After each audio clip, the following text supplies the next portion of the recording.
Hello, welcome to Todd Miller TV, joined here today with Oana. And Oana, so I have a question that it's a misconception out there, what list price really means. What is list price? What does it mean? List price is an invitation to make an offer. Okay, an invitation to make an offer. So tell me about the consequences of list price not matching market value. Well, a low list price means it's going to invite a lot of offers. Okay. And that the property is going to sell for more than the asking price. And we're seeing that a lot right now in the Las Vegas Valley due to dwindling inventory. Okay. A high list price means that either you're not going to get any offers or you're going to get some unrealistic offers versus the list price. You're going to get some lowball offers. Okay. All right. So let's talk about perception, and I'll give you an example.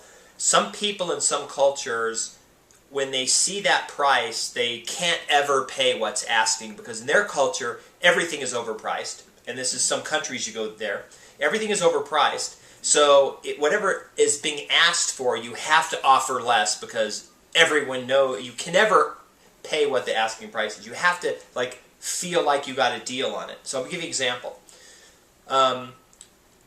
This is how a lot of people work that I see. The asking price is 110. The actual market value is 105. So if they get 100. So if they get it for 105, they feel like they got a deal because they got it for less than what was asking. And a lot of people have that perception. Well, the answer to that is an old answer. Okay. When in Rome, do as the Romans do. When you're in Las Vegas, in this present real estate market, where we have dwindling inventory and we have multiple offers, then you have to offer what the property is worth to you. And a lot of times that means list price or over list price because properties are well priced.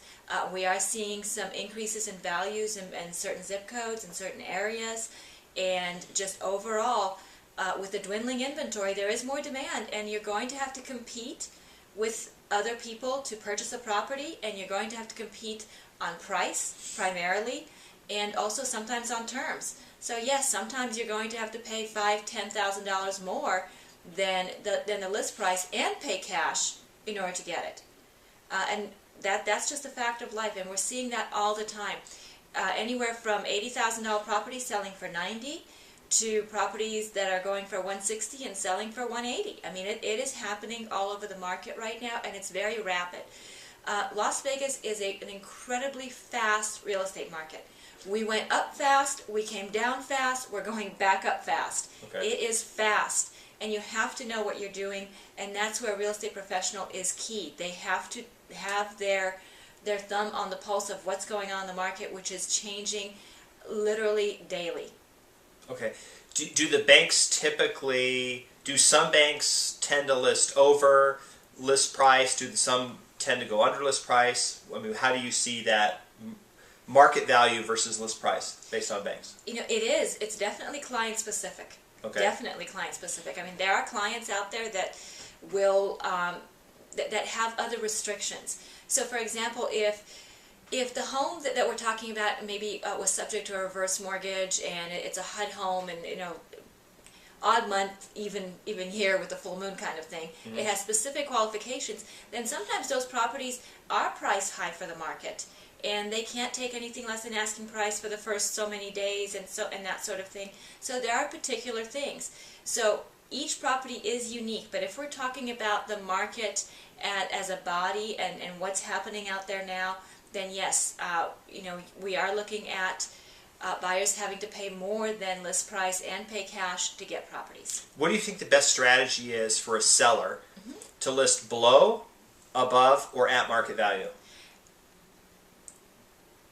If we're talking about the Las Vegas market, and again, I go back Las Vegas. because you mentioned different cultural issues, and the culture in Las Vegas is that you price your property at market value. That's where you're going to maximize your that's where you're going to maximize the amount of money that you're going to get for the house, and it will sell in the shortest amount of time. And that is key. because the longer a property is on the market, the less that property will bring that seller, because buyers will think that there is something wrong with the property, and the longer it sits on the market, the more they will discount it. Okay.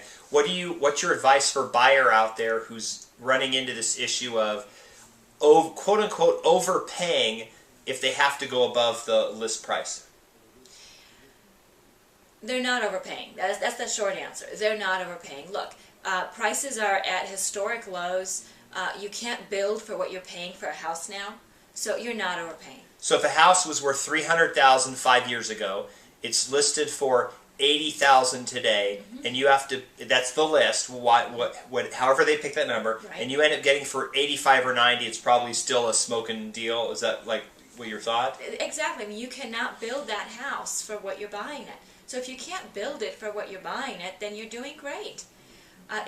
Real estate is not it's not like you're buying something that you're going to be able to sell tomorrow. Okay? Right. Real estate is a long-term approach, and the idea is that these homes are at historic lows right now, and that 5 years from now, 10 years from now, this house will appreciate substantially, and that's where you're going to see your profit. If you're looking to buy a house today and flip it tomorrow, real estate is not the place where you should be. Good. Thank you very much. You're welcome. Well, so I just wanted to share that my philosophy and Oana's philosophy on list price. Oana listed probably 400 homes last year, so Yes. you have a really good idea for what list price means, what market value is, and how to deal with the differences between the two. But I agree with you completely. I'm seeing prices start to increase. Our clients are having to pay more and more and more as they buy houses in certain neighborhoods. And I predicted about 6 months ago that by now in the spring we would start to see prices go up, despite people that reported saying they would go down 20-30%. So I would say I was more accurate on that count than they were. Yep. So anyway, that is my update for today, and hope to see you on another video. Thanks.